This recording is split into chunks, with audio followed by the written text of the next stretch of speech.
রাত ঠিক ৯টা বাজলেই যদি হঠাৎ চারপাশ নিস্তব্ধ হয়ে যায়, যদি ফোনের স্ক্রিনে নিজের ছায়া একটু দেরিতে নড়ে, আর যদি মনে হয় আপনি একা নন, তাহলে কি আপনি সাহস করে সেই অজানা সত্যের মুখোমুখি হবেন? আজ আমরা এমন এক গ্রামের গল্প বলতে যাচ্ছি, যে গ্রাম মানচিত্রে নেই, কিন্তু ভয়ের মধ্যে বেঁচে আছে, যেখানে গল্প শোনা মানেই অভিশাপ, আর কৌতূহলী ডেকে আনে অন্ধকারকে। এই গল্প শুধু শোনার জন্য নয়, এই গল্প দেখার পর আপনি আর আগের মতো থাকবেন। বাংলার এক প্রত্যন্ত অঞ্চলে একটি গ্রাম আছে, নাম শ্মশানপুর। নামটা শুনলেই বুকের ভেতর কেমন যেন শীতল স্রোত বয়ে যায়। আশেপাশের গ্রামগুলোর মানুষ দিনের আলোতেও এই গ্রামের নাম নিতে ভয় পায়। সূর্য ডুবে গেলে তো কথাই নেই, কেউই এই গ্রামের দিকে তাকায় না। শ্মশানপুরের চারদিকে ঘন জঙ্গল, মাঝখান দিয়ে বয়ে গেছে এক সরু নদী, যার জল কালচে আর স্থির।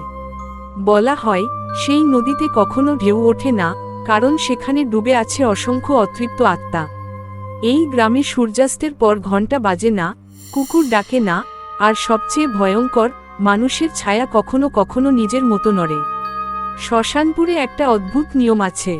রাত ৯টার পর কেউ ঘরের বাইরে বের হয় না, কারণ ঠিক ৯টা বাজার সঙ্গে সঙ্গে গ্রামে একটা অদৃশ্য পরিবর্তন ঘটে। হাওয়া ভারী হয়ে যায়, বাতাসে পোড়া মাংসের গন্ধ আসে, আর দূরে কোথাও যেন কেউ ফিসফিস করে বলে, ফিরে আয়, তুই তো আমার। গ্রামের বুড়োরা বলে, এই সময়টাই হলো মৃত আর জীবিতের মাঝের দরজা খোলার সময়। অয়ন, কলকাতার এক ইউটিউবার, ভৌতিক জায়গা নিয়ে ভিডিও বানিয়ে সে বেশ নাম করেছে।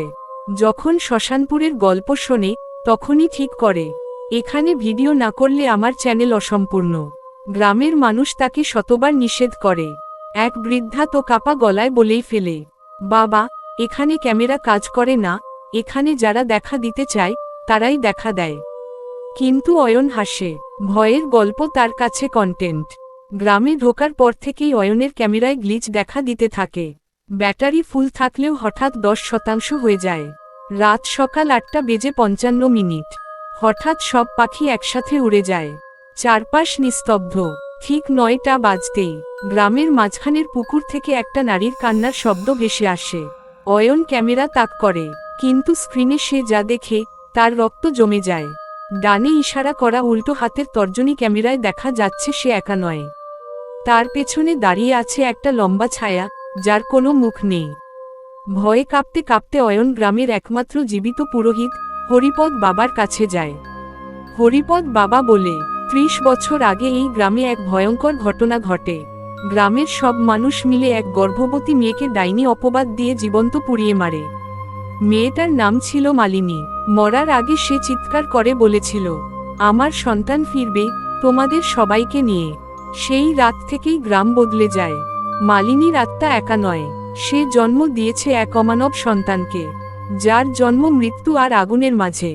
গ্রামের মানুষ যেদিন পালাতে চেয়েছিল, সেদিন নদী লাল হয়ে যায়, গাছ থেকে ঝুলে পড়ে মৃতদেহ, আর যারা বেঁচে ছিল তারা ছায়া হারায়। শ্মশানপুর আজ আসলে একটি অভিশপ্ত কারাগার। রাত 9:03। অয়ন শুনতে পায়, অয়ন, তুই তো আমাকে দেখতে এসেছিস। সে ঘামতে থাকে। হঠাৎ দরজার বাইরে পায়ের শব্দ। দরজা খুলতেই একজন নারী, অর্ধেক পুড়ে যাওয়া মুখ, পেটের ভেতর থেকে শিশুর কান্না। মালিনী, ডানে ইশারা করা উল্টো হাতের তর্জনী, আমার গল্প শোনাবি তো? না, তুইও মিথ্যে বলবি? মালিনী জানায়, এই গ্রাম আসলে মরে গেছে। যারা এখানে থাকে তারা কেউ জীবিত নয়। অয়ন যখন প্রথম গ্রামে ঢুকেছিল, তখনই সে ডানে ইশারা করা উল্টো হাতের তর্জনী অ্যাক্সিডেন্টে মারা গেছে। সে বুঝতে পারেনি, এখন সে আটকে গেছে মালিনীর গল্প শোনানোর দায়িত্বে। পরদিন সকালে অয়নের চ্যানেলে একটি ভিডিও আপলোড হয়। ভিডিওর শেষে অয়ন বলে, যদি এই ভিডিও দেখো, তাহলে জানবে শ্মশানপুর কল্পনা নয়, আর আমি আর ফিরছি না। ভিডিও শেষ হতেই স্ক্রিন কালো। ডানে ইশারা করা উল্টো হাতের তর্জনী পেছনে ভেসে ওঠে অসংখ্য ছায়া আর শিশুর হাসি। আজও বলা হয়, যে রাতে 9টার পর ইউটিউবে হঠাৎ ভিডিও থেমে যায়, আর ফোনের স্ক্রিনে নিজের ছায়া নড়ে। অয়নের শেষ ভিডিও আপলোড হওয়ার ঠিক 12 ঘন্টা পরে শ্মশানপুর গ্রামে আবার নড়াচড়া শুরু হয়। যে ঘরগুলো এতদিন বন্ধ ছিল, সেগুলোর ভেতর থেকে আলো জ্বলে ওঠে, কিন্তু সেই আলো আগুনের মতো লাল। গ্রামের মাঝখানে দাঁড়িয়ে থাকা বটগাছটা হঠাৎ করে কাঁপতে থাকে। তার ডাল থেকে একে একে ঝরে পড়ে ডানে ইশারা করা উল্টো হাতের তর্জনী মানুষের ছায়া। মাটিতে পড়ার সঙ্গে সঙ্গেই ছায়াগুলো মানুষের রূপ নেয়। চোখ নেই, মুখ নেই, শুধু খোলা মুখ থেকে বেরোচ্ছে চাপা কান্না। অয়ন এখন আর মানুষ নয়, সে আটকে গেছে শ্মশানপুরের এক অদৃশ্য রাস্তায়।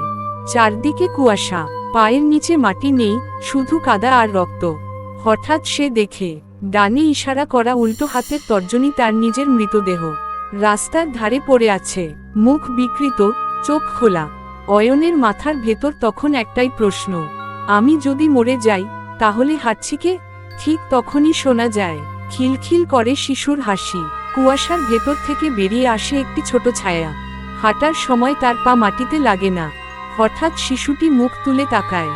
ডানে ইশারা করা উল্টো হাতের তর্জনী চোখ নেই। ডানে ইশারা করা উল্টো হাতের তর্জনী মুখের জায়গায় শুধু ফাটা আগুনের দাগ। শিশুটি বলে, মা তোমাকে পছন্দ করেছে কাকা। এটাই ছিল মালিনীর সন্তান। শিশুটি অয়নকে 3টি নিয়ম বলে। কিক্যাপ 1, যে একবার শ্মশানপুরের গল্প জানে সে আর ভুলতে পারে না। কিক্যাপ 2, যে এই গ্রামের নাম নেয়, সে গ্রামকে ডাক দেয়। কিক্যাপ 3, যে গল্প শোনায় সে নিজেই গল্প হয়ে যায়। অয়ন বুঝতে পারে তার ভিডিও এখন শুধু ভিডিও নয়, ডানে ইশারা করা উল্টো হাতের তর্জনী সেটা একটা দরজা। ভিডিও আপলোড হওয়ার পর দেশের বিভিন্ন জায়গায় অদ্ভুত ঘটনা শুরু হয়।